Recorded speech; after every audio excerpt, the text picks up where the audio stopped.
Go ahead and go. All right. Good evening. I'd like to call to order the Wilmette Park District regular meeting of the Board of Park Commissioners this Monday, April 10th, 2023 at 7:30 p.m. Can we begin with a roll call? Commissioner Duffy. Here. Commissioner Anderson is not present. Commissioner Frazier. Here. Commissioner Clark. Here. Commissioner Goebel. Here. Commissioner Kozlowskis. Here. Commissioner Murdoch. Here. You have a quorum. Great. The first item on our agenda is the consent agenda. Do I have a motion? Yes, I move to approve the consent agenda of April 10, 2023, regular board meeting, a copy of which is to be attached to and become a permanent part of the minutes of this meeting. And a second? I'll second. All right. Does anyone want to pull anything off of the consent agenda for any reason? All right. Roll call, please. Commissioner Duffy. Yes. Commissioner Frazier. Yes. Commissioner Clark. Yes. Commissioner Goebel. Yes. Commissioner Kozlowskis. Yes. Commissioner Murdoch. Yes. Consent agenda is approved. Great. Communication and correspondence. I know we had one letter in the packet. Did anyone have anything else they wanted to share? All right. Public comment and recognition of visitors. Before we begin, could I just see a show of hands of how many people want to address us? And how many people want to address us concerning the Wallace Bowl? All right. I was going to allow comment after the presentation, but seeing no one, we'll just go ahead with regular public comment. So up front first, whoever would like to address us, if you'd just let us know who you are.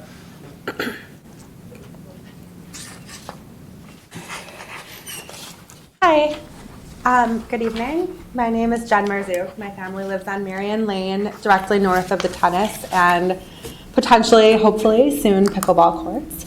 I wanted to thank you for the opportunity to speak to you tonight. I would like to express my appreciation in the neighborly way that this pickleball project has been considered. The plan as outlined in tonight's meeting packet will increase the recreational opportunities in our village, but also appears to take seriously the concerns of the adjacent neighbors. And I really want to thank you for that. Thank you. Thank you.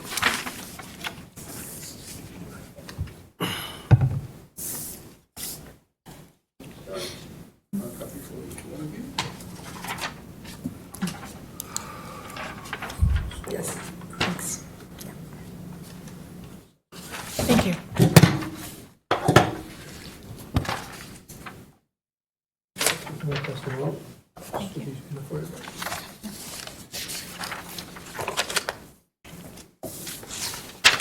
Thank you. So, If you could tell us your name before you yes, begin. Eli Tandeter. Thank you. Need my address or just Sure. 1914 Greenwood Avenue? Thank you. I would like to call to your attention the issue with the dog beach and its solution, hopefully. As you can see, the dog beach has a fence that stops at the water line. The dog beach is supposed to be a safe environment where dogs can run free without the concern that they will run away. Now, this fence comes to the water edge, but it's not a complete barrier for dogs. Either the water line is lower than the fence, frozen water provides a bridge, or even when the water line meets the fence perfectly, due to the low slope of the beach, most dogs have no problem whatsoever walking through the surf to the other side. This is very stressful for owners because we cannot prevent it unless we stand at the point where the fence meets the water and function as goalkeepers. And if you're trying to stop a couple of 60-pound dogs running towards you, it's kind of an issue.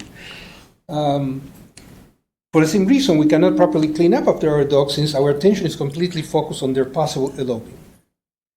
There's also the potential for bodily injury since sometimes little children or elderly people are walking on the other side of the fence when these dogs come across running. And I've seen a couple of times where dogs jump on little kids. To solve this issue, I propose running the fence. So right now, letter A shows the current fence. And my proposal is letter B. Because I find that the stone jetty is a proper barrier. Dogs will not try to cross. They haven't done it on the other side, so I can see dogs not trying to cross over. And this will solve all these problems. I understand since I made this plan, I've been told there is a kayak activity going on the other side, but that fence, letter B, if you provide it with an opening, some kind of gate, would not stop the kayaks from getting to the water edge. So that would not be a problem. But it will solve the problem of dogs running, away from the dog beach. Thank you. Thank you. Thank you.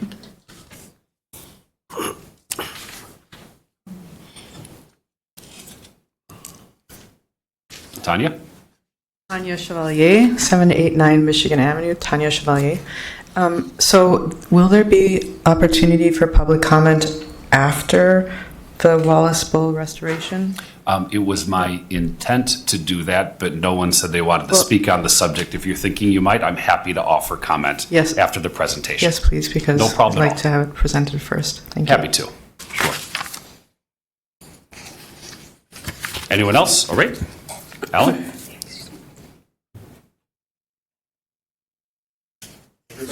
Alan Golden, 2516 Laurel Lane. I have just two comments. One, I would very much like, again, to have access to the raw data from the Parks and Play survey so that I can also take a look at it in its raw form.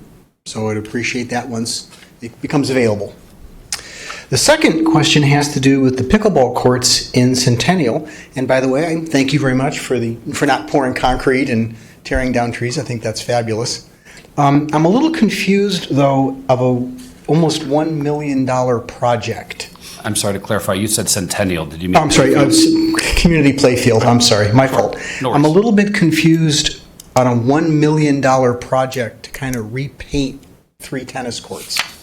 So I'm hoping you'll explain that a little more in detail, because in my head, that's just not adding up. I don't understand what's going to cost almost $1 million to convert a couple of tennis courts into pickleball courts. So I appreciate that. Thank you. So, Steve, is that something that you want to just respond in an email to him? Sure. Thanks. Great. Great. Does anyone else want to address us this evening? All right. Great. Next item on our agenda is the Executive Director's Report. All right. I do touch on a couple topics, actually pretty much all the topics later on, but I will start with Project Parks and Play. As Mr. Golden just asked about the data, we did have 1,201 responses to the survey.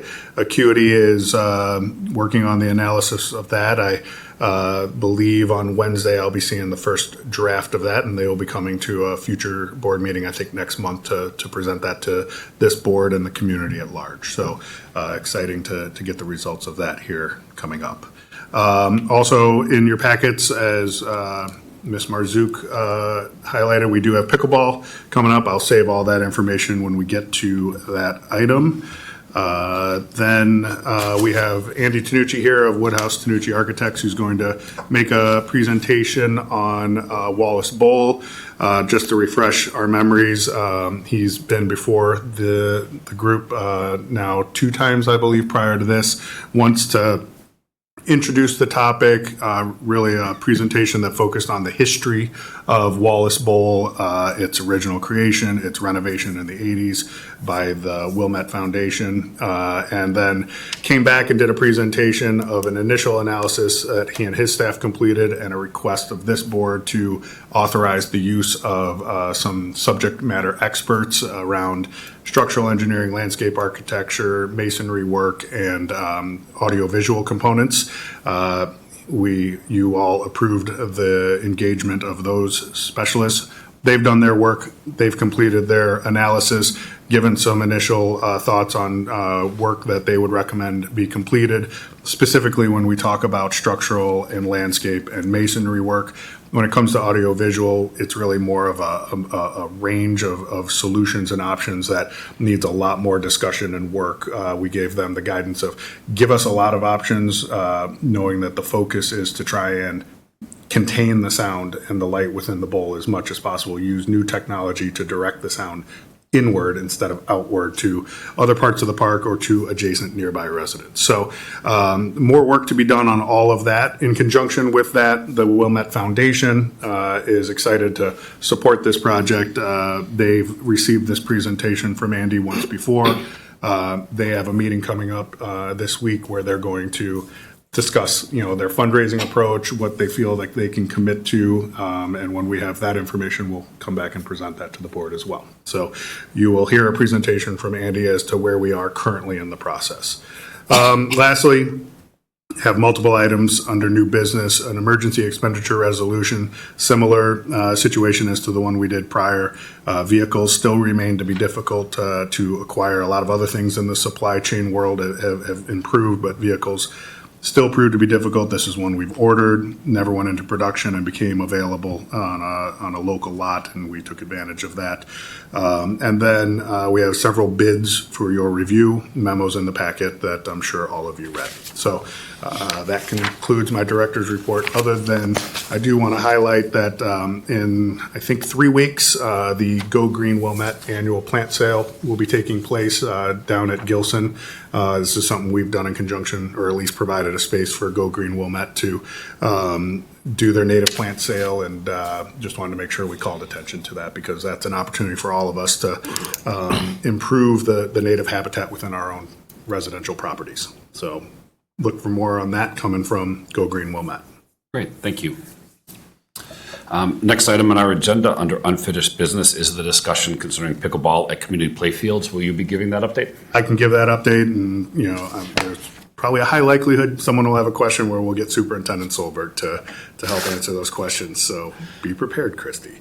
So at the last committee of the whole meeting, you saw a couple options, but more importantly, we heard from both the pickle community and the neighbors of community playfields on what their preference was in a shared sort of format, which I think all of us very much appreciate it. It helps us in our planning process to know what works for all involved. So we have focused on that solution, and we have been working to try and answer the questions from the committee. First and foremost, we've confirmed with the village that the staff will conform to the existing footprint, and therefore does not require us taking it through the entitlement process for a special use or a zoning process.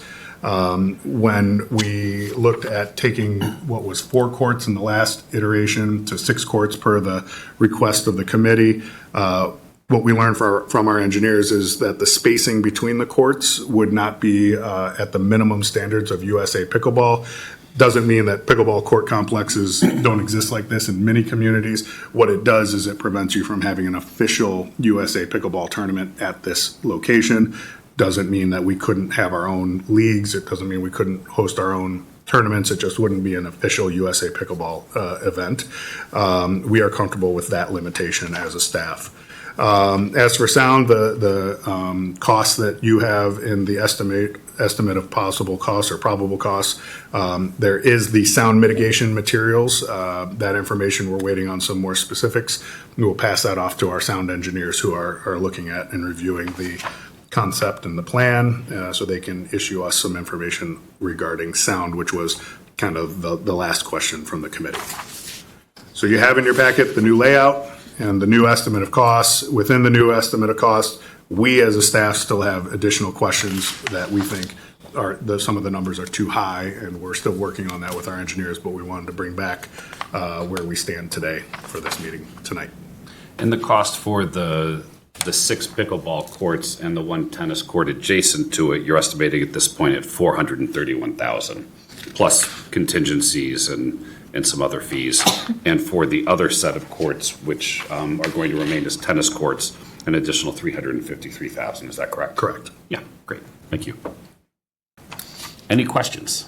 By way of comparison, will you just remind us of the fees that were expended at Thornwood for the reconstruction of those courts? You're on.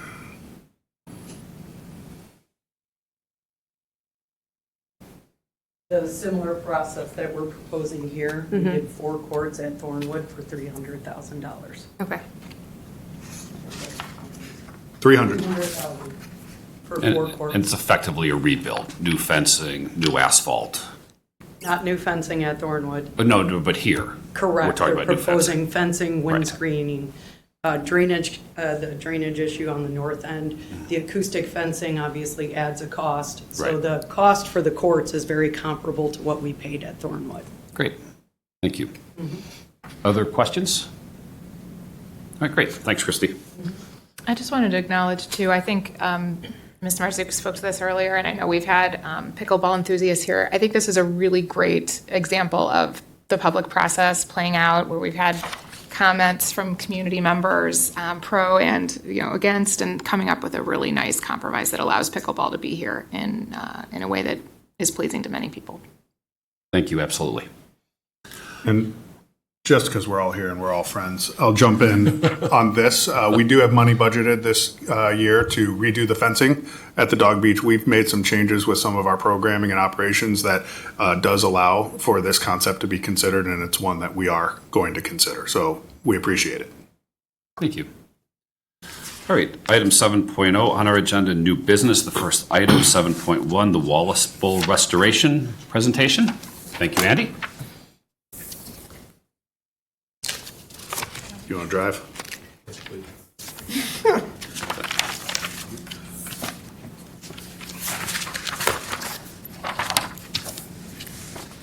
Like an old married couple, you two. We are.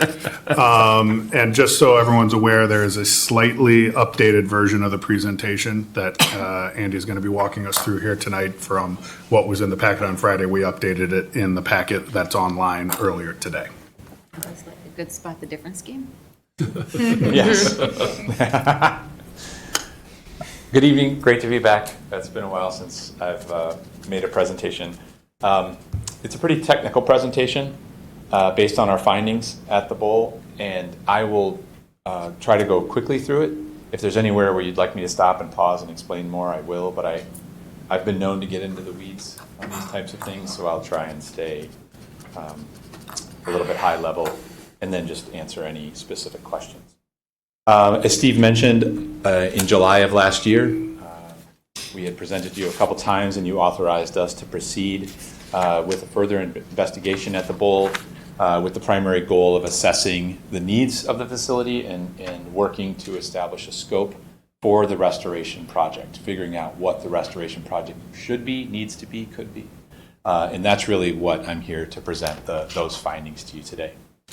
Again, as Steve mentioned, when we first went out, there definitely is need for renovation. There are definitely places where 40 years of wear and tear have taken its toll, where 40 years of settling have taken its toll, and where there are places that are simply not very safe. Tripping hazards, obviously continued maintenance requirements for the district, and as well as just outdated equipment. The audiovisual, which was state-of-the-art at one time, is defunct now. So we engaged, at your request, a series of consultants, experts, people that we've worked with in the past on similar such projects to restore significant historic projects, masonry restoration specialists, structural engineers, landscape architects, and an audiovisual firm that we work with all the time on theater-type projects.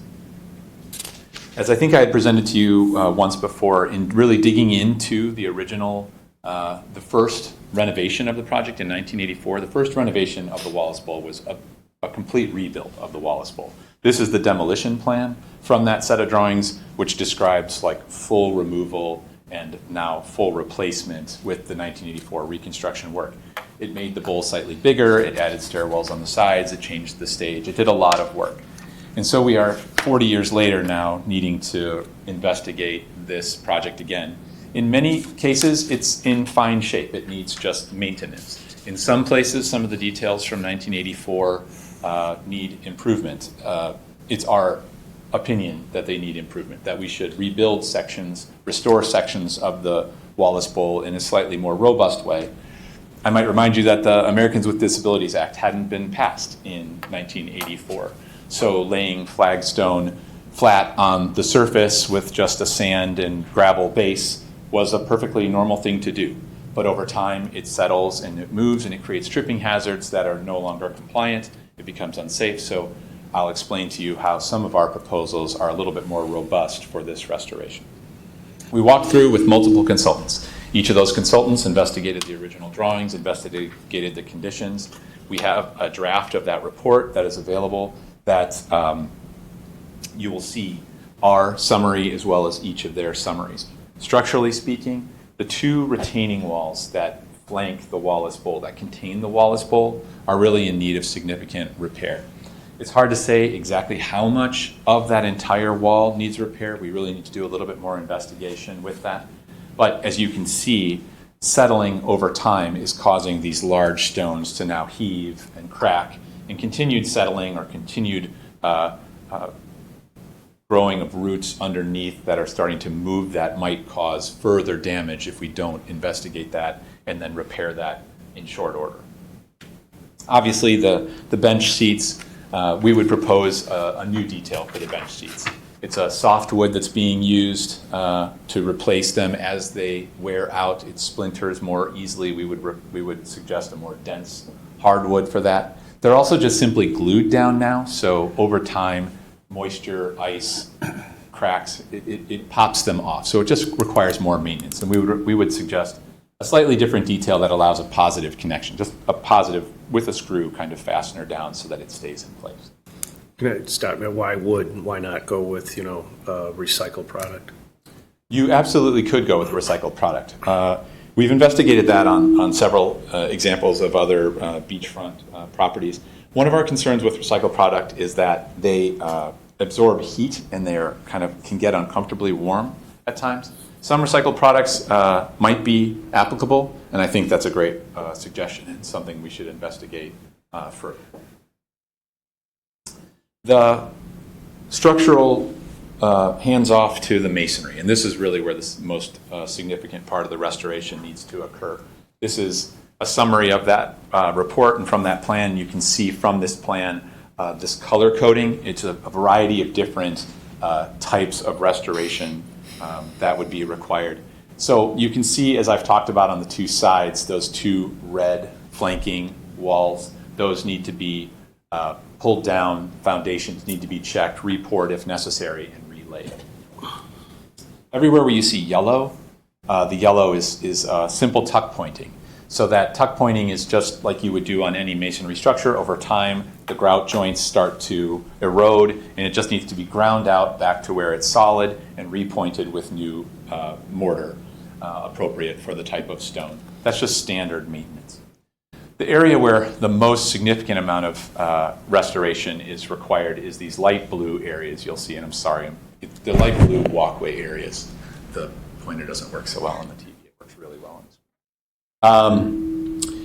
Those are the flat work areas where that flagstone is laid, and the flagstone, as I've showed you, has these kind of unsettling dips and bumps and humps. It's our recommendation to pull all of that flat stone out and pour concrete with a really substantial base so that it won't settle unevenly over time, and then relay the stone on top of it so that 40 years later it's still smooth. It will require much less maintenance and last longer. It could be determined by this board or based on the budget that we don't go down that path, that we just simply repair the areas where they are out of level, put down gravel below, restore it in the same way it had been built previously. And that could work, and that will work for a short period of time before it starts to settle again, at which point you just need to go through this restoration process again. So that's an opportunity we have.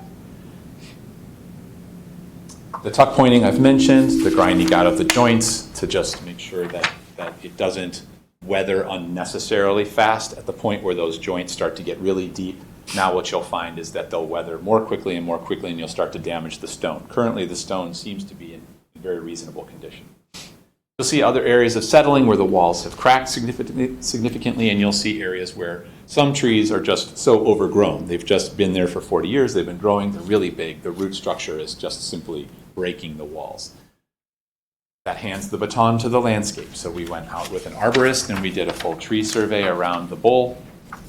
We had the arborist develop a full report of all the trees surrounding the bowl with a simple maintenance plan. This tree should be maintained, this tree should be pruned, this tree is dead and should be removed. This tree will be affected by construction, so as we do the restoration project, we'll need to contemplate how we replace that tree or that shrub with something in-kind replacement.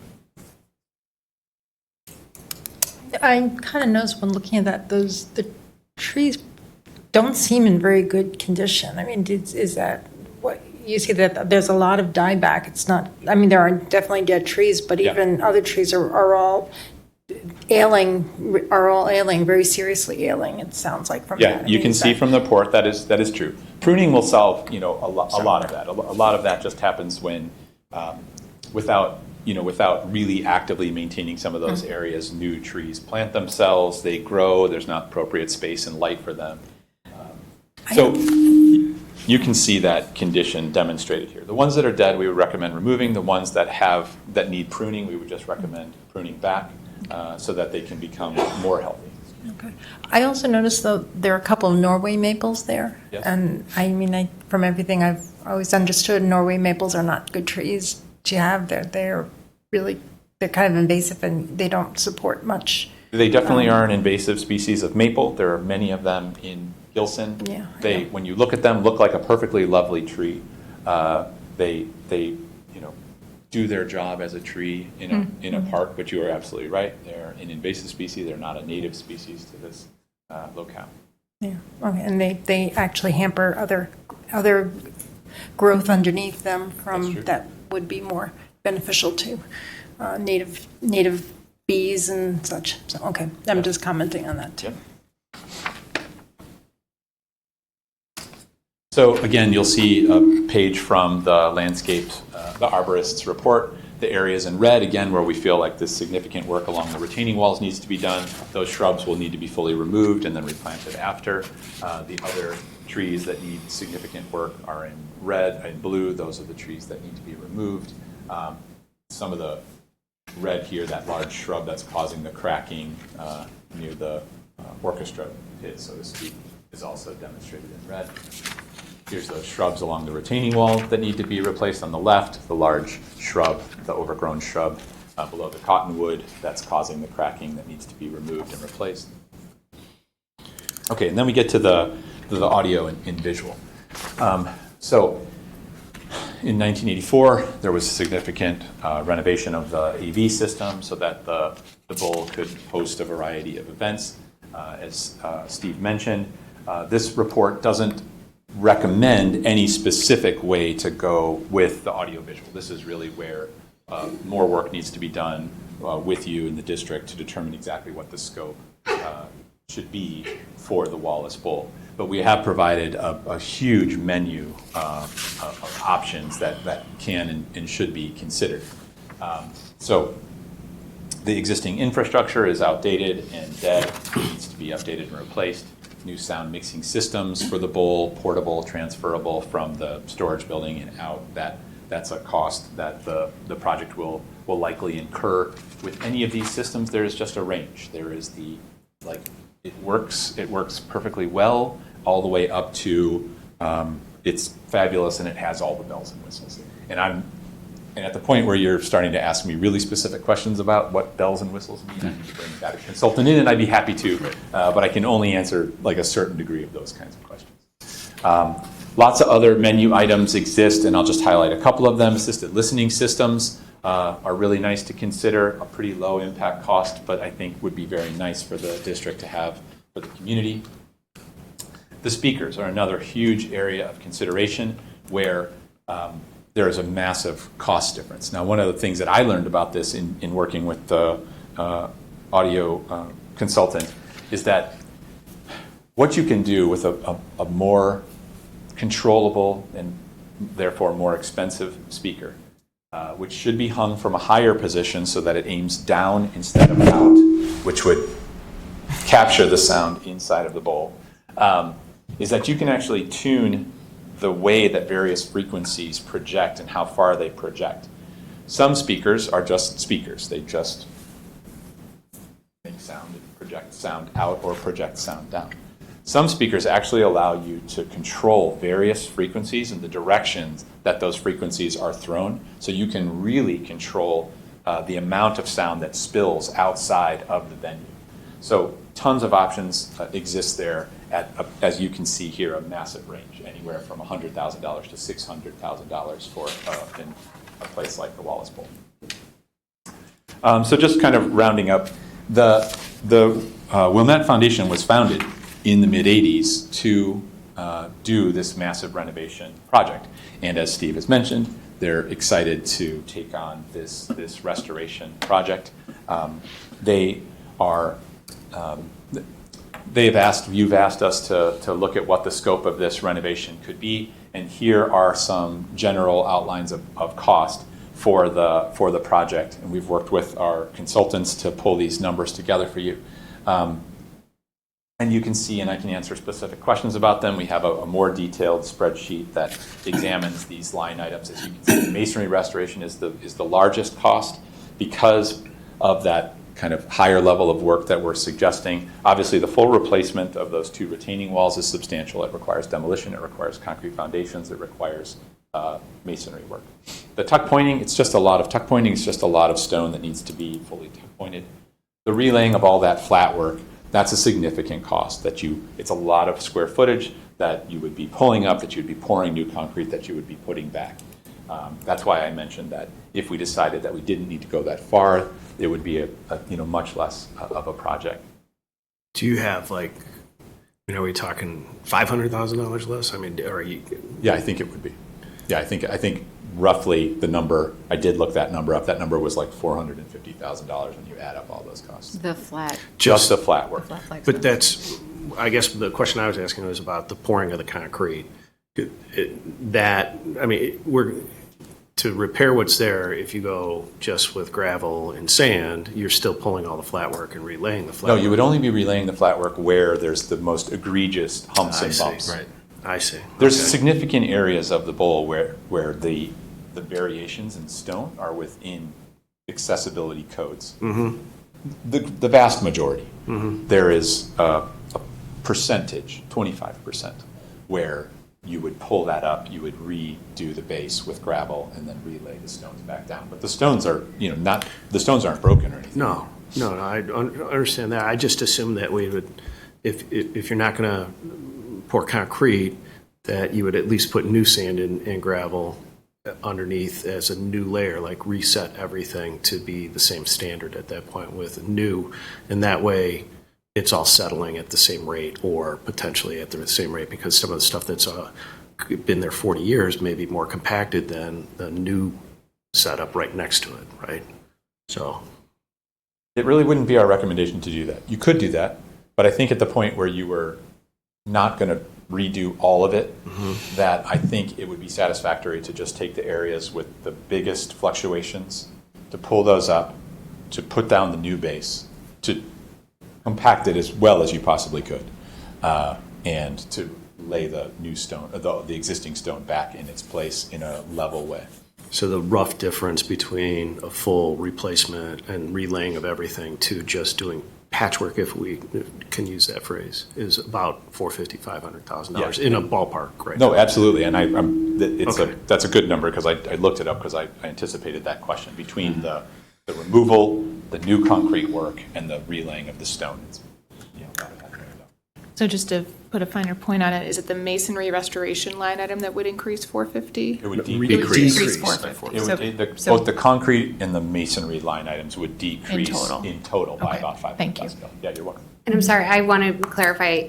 Are you saying that if we were to do the concrete pour, that would be for the entirety of it? Okay. Yeah, that's why it's so dramatically expensive. Thank you. And that's what's built into the current numbers. And that is what's built into the current numbers. Of the current walkways, those light blue areas, yes. Not the entire No, sorry, just the flat areas, right. The walkway flat. The walkways, yes. The light blue areas. But if we did just the gravel, which would decrease the cost by $450,000, it would only be spot treated. Correct. That's right. Okay. Yes. It seems from the original construction to the reconstruction, well, that may have been 45 years or so, and now we're also looking at about 45 years to a new protection for this.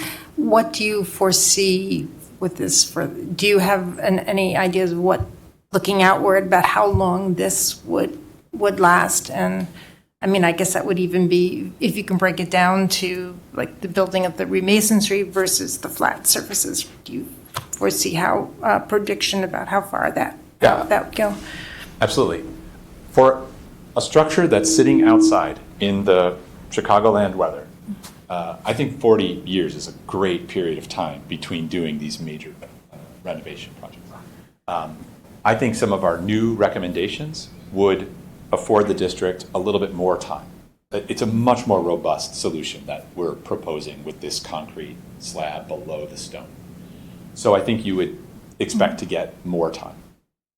Not infallible, it's not forever, but it would be more time because that concrete layer takes up any differentiation in the settlement underneath it. It acts like a roof or a beam that sits on the varying ground and then is level.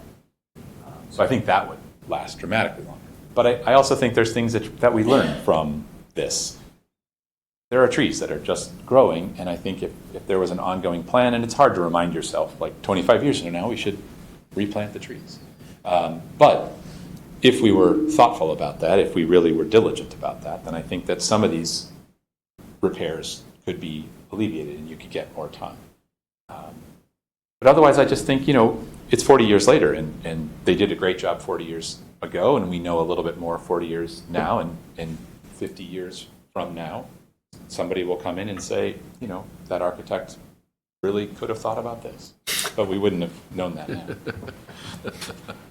So touching on trees, regardless of what we do within the bowl itself, the surrounding foliage, the trees, a certain number of them have to be removed, but it seemed like it was a small number. It is a very small number.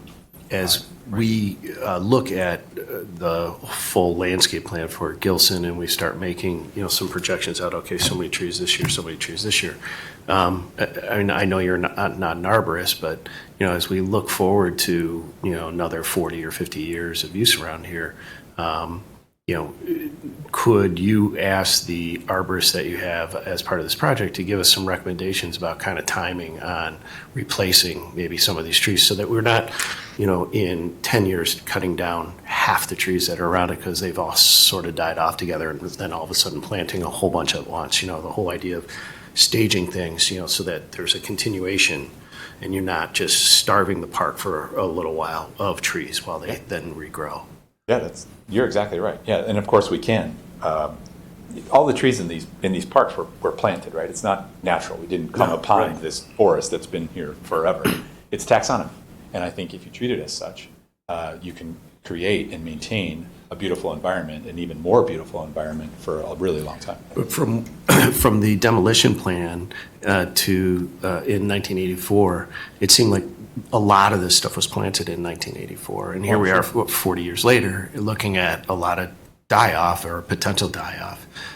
So I think it would be important to the plan as we move forward around not just the Wallace Bowl, but the whole park. And I know that this consultant's not part of the whole park, but that we keep in mind that things have to continuously be replaced, not just, in 10 years when all these now start dying because they were now they're 50-year-old trees, that we kind of have to do this in stages. So.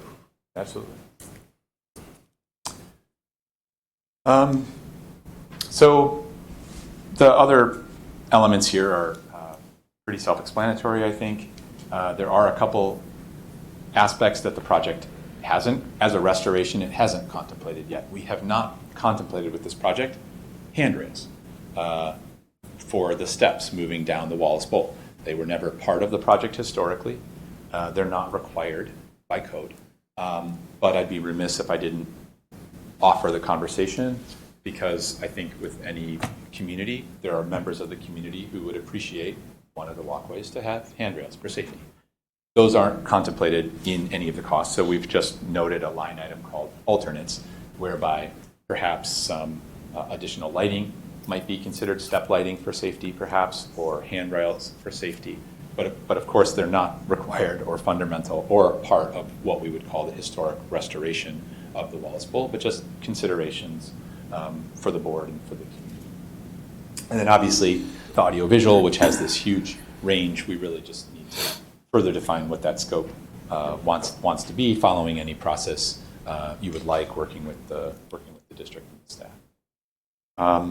So when you talk about handrails, is this something you're going to come back to us with some suggestions, or is this something that you need direction from us to say, okay, would you please come back with some ideas? I wouldn't do it unless you asked me to do it, but if you asked me to do it, I'd be happy to.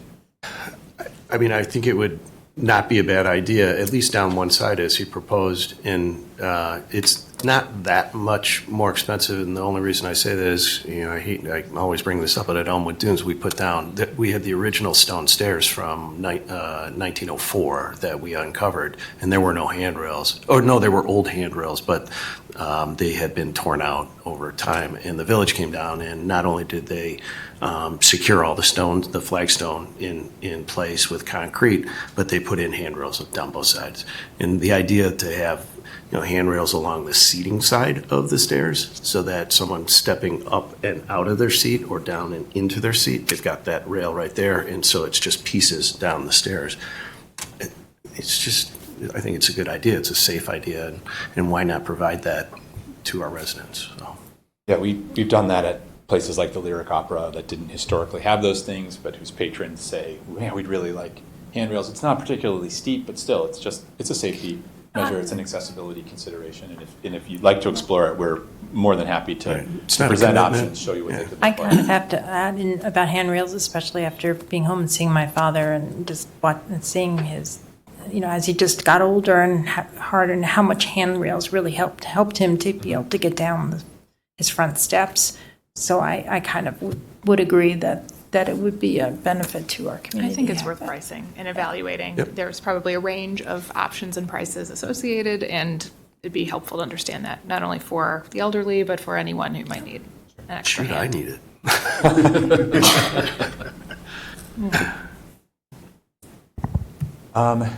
And that's really the update. That's where we're at. As Steve mentioned, the foundation is exploring what their approach to fundraising would be. With your approval, we would look at any further details, such as handrails, refine some of these options, such as the audiovisual options. So I think it might be, I don't know if the next time that Andrew comes with us, but it might be a good idea to have at least lighting and sound with you so that we could ask questions of That's a great idea. Of, how things reflect out or directional and everything. Because I know that when we tried to do the pickleball at West Park, people didn't understand the idea of how light comes down in a cone and the height is actually an advantage. Similarly, you suggested that having sound higher up is actually a better way to project it because it then it doesn't bounce as far away as if you have it lower. So it'd be great to have those consultants come and help explain so that everybody understands that's part of the process. Thank you very much. You're welcome. Before we give any additional guidance, I wanted to open it up to the public to see if anybody wanted to comment after hearing the presentation. Tanya?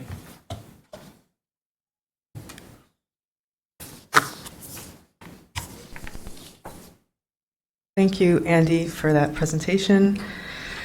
I just wanted to say that I'm really pleased, as I'm understanding, that you're paying very particular attention to the historical nature of this space and trying to renovate it within those parameters.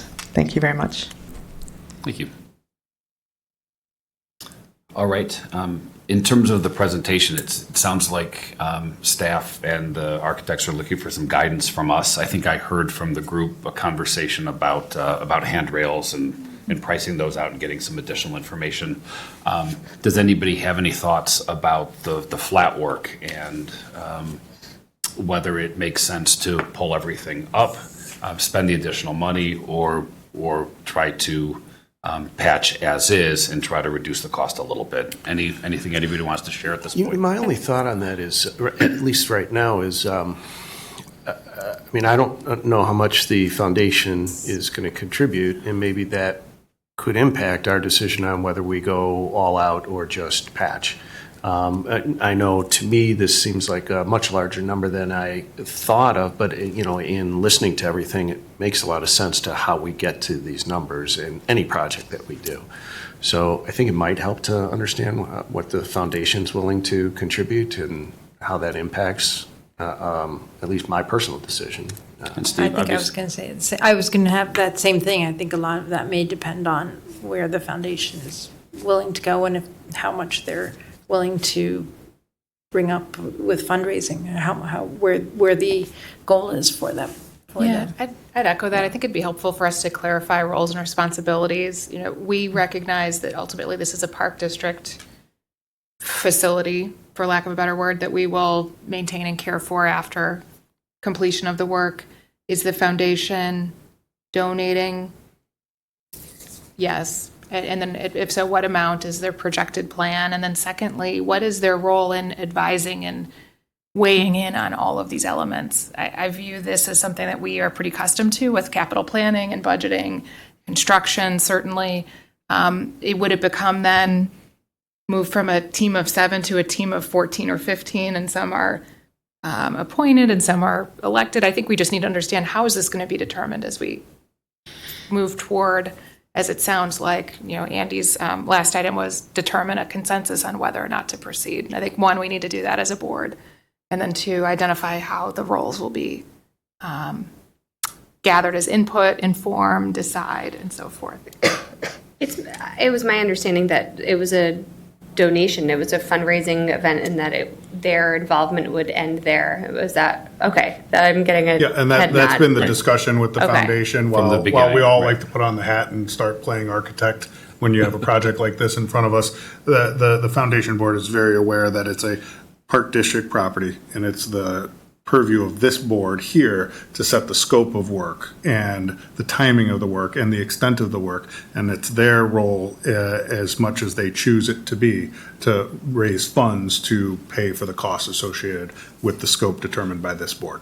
And I think I can say that from the conversations that you and I have both been in, they're excited about the prospect because this goes back to how they were originally formed and created. And so I think there's a lot of excitement for being involved as a resource to help complete the project. That was certainly my sense from a foundation meeting I attended 9 months or more ago, that there's very much a sense of excitement and community building around this.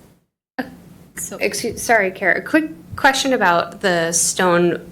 Being laid in concrete would lead me to think there's less flexibility with expansion and the heat. And is that the case with this type of stone? My worry is that if it's worked for 40 years, that it's much easier to fix it with some gravel here and there than it is to potentially have to tear away the concrete, bring it back up. I just worry about the risk of cracking being laid in concrete. Could you talk to that for me?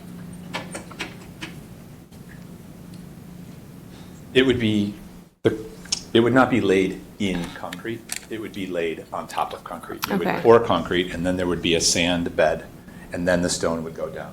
Okay. So there would still be that room for movement. Though you're correct that if something were to go wrong with the concrete, it would be a more substantial fix. But right now, what is the material under it? Just compacted sand. gravel and Compacted gravel. Okay, then sand. Yeah. Okay. And so we would, and over time, as you imagine, compacted gravel and sand on top of dirt on a hill just moves. Sure.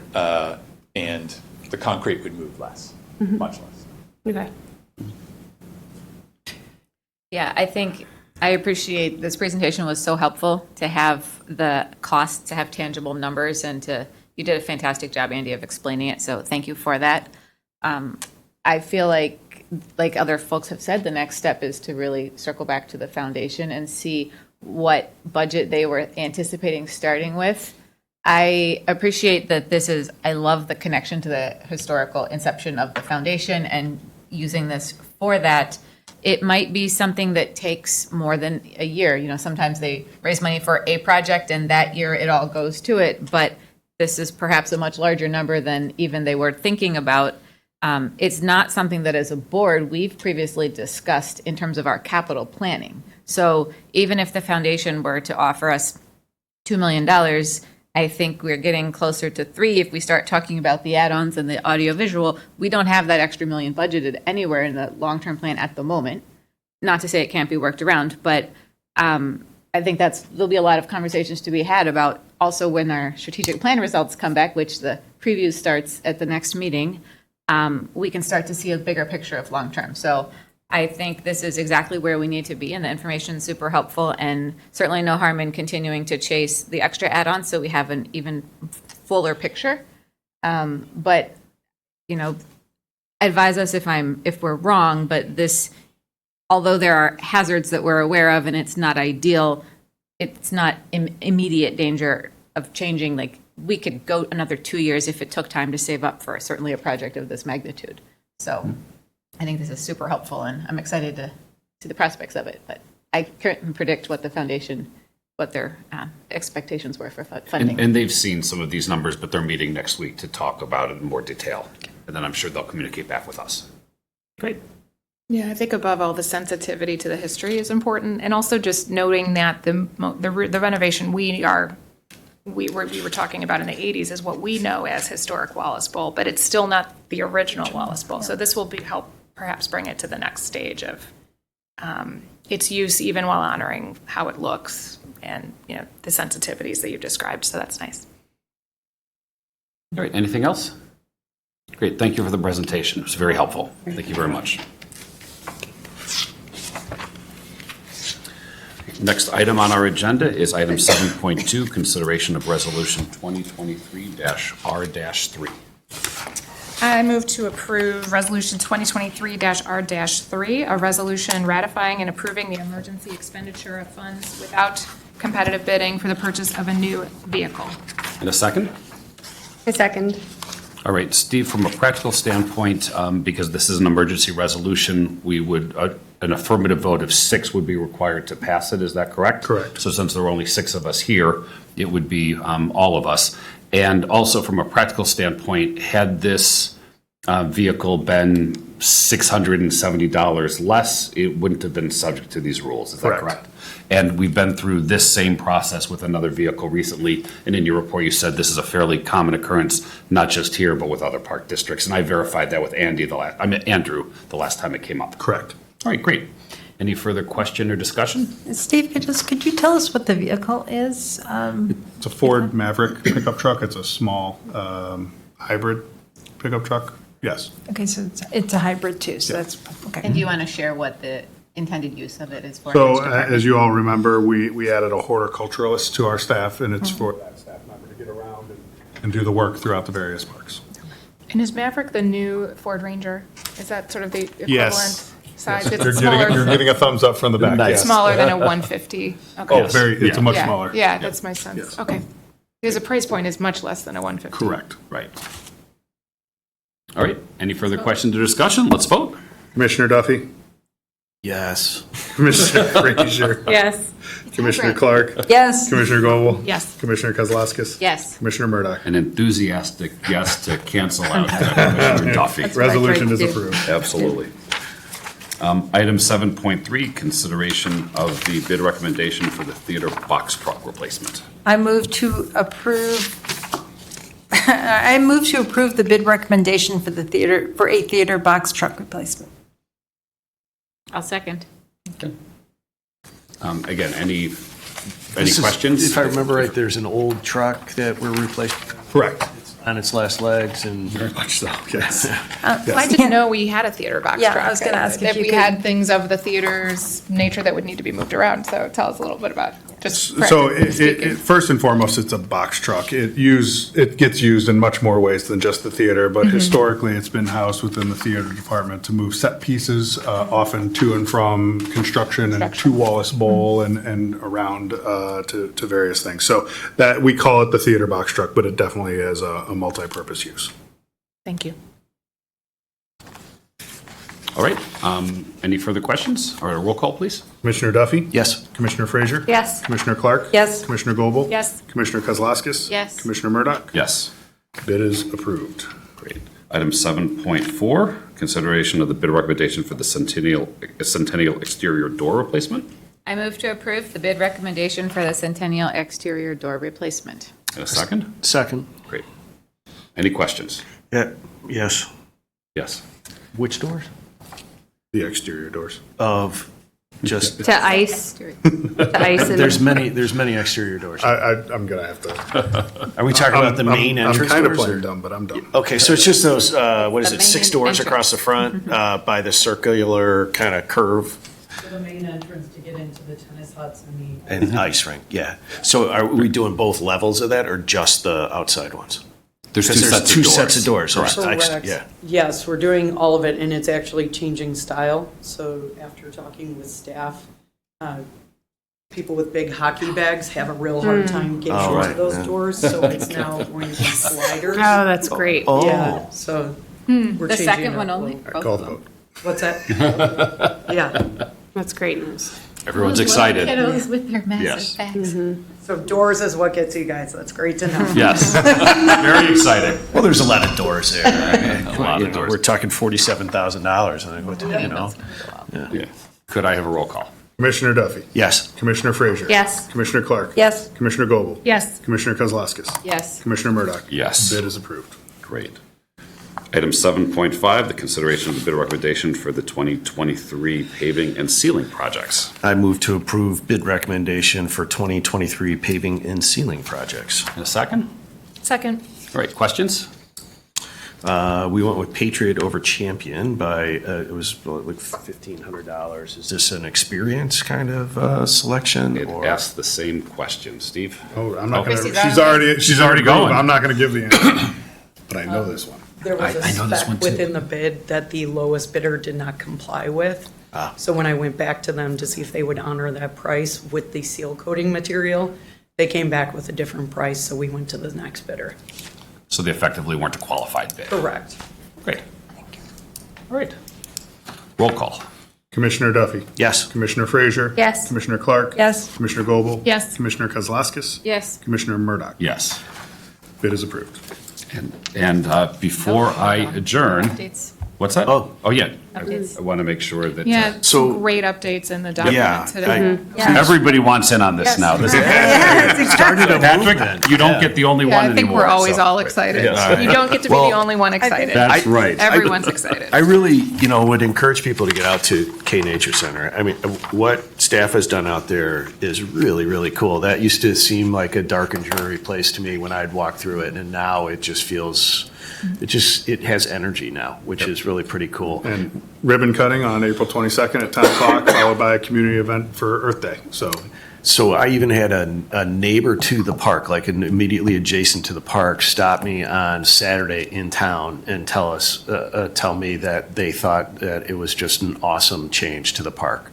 So it's not just me. There's at least one other person that thinks it's a nice move Yeah, as and well. a community member that I previously met with about nature things sent me pictures just this morning of her young children playing at the park, and I was prepared to pass on that feedback to Christy this evening after the meeting. She said, pass on the compliments to the staff. The large tree sculpture-y type thing was her daughter's pirate boat for a good hour. So she said that was the favorite. Great. Very exciting. All right, take it away, guys. What else we got? I got plenty. Can I ask, are the, the community playfields, the soccer practice is starting at community playfields now. Where are we with the bathrooms? That's a Are the good bathrooms question. open? Are the Come on bathrooms up, open? Christy. Yeah. So we were going back and forth with the contractor on site. We had a couple of punch list items, some last minute things. We had the final inspection today, and unfortunately, we did not pass. What's wrong? The plumbing portion of the inspection did not comply with 120-degree temperature of the water. We were at 110, and it has to be at 120. So now we're trying to figure out if this structure will need to require, because we're not sanitizing anything, it's just used for a sink for a washer. Hand washing.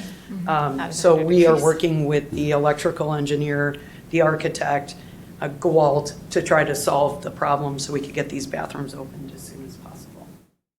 Yeah, because I think there are probably parents who really want these open. Absolutely. There are porta potties still by the tennis courts. But I think everybody's But there's looking no forward to having these bathrooms. running yeah, water. right. You I was can't there wash- today. You I can't was there wash today, your I know. hands. You can't clean off. So your unfortunately, hands. it's not as simple as increasing the temperature on a tank. Correct. They're trying to see if the model that we have can go up to that temperature. So we're still troubleshooting at this point. Got it. Any timeline? They've been going back and forth all day today. They know the importance and how we would we wanted this bathroom open last Monday. So they're really working hard to try to get us an answer. And is there a way, given that, as you said, it's simply a washroom, no sanitizing is necessary, can an exception be made due to that, or is there a way to not have to comply with that part of it? Yeah, we haven't worked with the village staff yet to go back to them with what we're finding, so we're trying to eliminate anything on our end. Maybe we can increase the temperature, maybe we can do a quick swap out of the unit so that we can comply with that, but that would be probably our second step if that would be something that they would be willing to consider. And there are appeals processes, but those are fairly rare. I mean, as a general rule, you've got to find a way to comply. I know baseball games have already started. Soccer games start is it this Soccer weekend or practices next week? have I know started. practices have started, but This weekend. it is this weekend. Yeah. Okay. Well, thank you for all your efforts. We appreciate it. Okay. I was happy to see the Lakeview Center progress. Do we have a date on substantial completion? I didn't attend the construction meeting this week, but last week they were targeting mid-May. Okay, great. And the decking looks great. Yes, and I will add, I am going to point out that the lights at Howard Park are now LED, so they are more environmentally conscious and saving money and helping save the environment. Just going to bring that up. Good stuff. Congratulations to gymnastics, which seems to still be growing the program significantly, and they've got some more champions that were noted in there this month. And also finance, Sheila, you are back here tonight. Yes. Numbers look good. Congratulations on the achievement for excellence in financial reporting, again. Again. Way to keep that streak going. And I think you told us at the last meeting about the new hires that are already mentioned in there. So we're on this 1,108 Wilmette Spring Soccer, is that about average? Any That's up idea a on that? little bit. I know it's usually a little bit over 1,000, but it strikes me as being a little bit higher. Yeah, it definitely isn't back to, 10 years ago numbers. We were closer to 1,400 back then, but we definitely saw a decline, but we're on the rise again. But I think 10 years ago, we didn't have all the private soccer going on. We had some, just Lower not ages. all. They weren't at as Yeah. low of the ages as they are now. Yeah. Correct. So with just more competition. But then, the work that people just don't see that the staff does, which is, look at the back of the packet and all the work that they're doing. Please, please, please, if you see a staff member in the park, thank them for all they do, because they're worth 100 times. Because people, you just don't see it. So it's really important to me, to many. So To all of us. all of Agreed. us. And with that, could I have a motion to adjourn? I move to adjourn. I'll second. Great. All in favor? Aye. Aye. We are adjourned.